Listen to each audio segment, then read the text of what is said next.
ഞാൻ ഇതുവരെ ആരോടും പറയാത്തൊരു രഹസ്യമുണ്ട്. കേരളം അറിയാത്ത രഹസ്യം, ഇന്ത്യ അറിയാത്ത രഹസ്യം. ഇനി ഞാനത് മറച്ചു വെക്കുന്നില്ല. എനിക്ക് ദുബായിൽ കറവ് പണിയായിരുന്നു, കറവ് പണി. പശുവിനെയല്ല, ഒട്ടകത്തിനെ.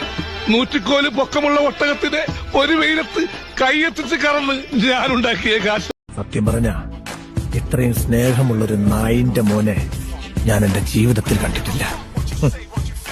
ഒന്നും ചെയ്യാതെ വെറുതെ ഒരു മൂലയ്ക്ക് ഇരുന്നാ മതി, അടി അവനവിടെ ചോദിച്ചു വാങ്ങും. അത്രയ്ക്കും എടുക്കുന്ന എന്തൊക്കെ പറഞ്ഞാലും ഇത്രയും നല്ല മനസ്സുള്ളൊരുത്തിനെ കൂട്ടുകാരനായി കിട്ടിയത് ദൈവാനുഗ്രഹം എന്നല്ലാതെ എന്ത് പറയാൻ. വല്ലാതെ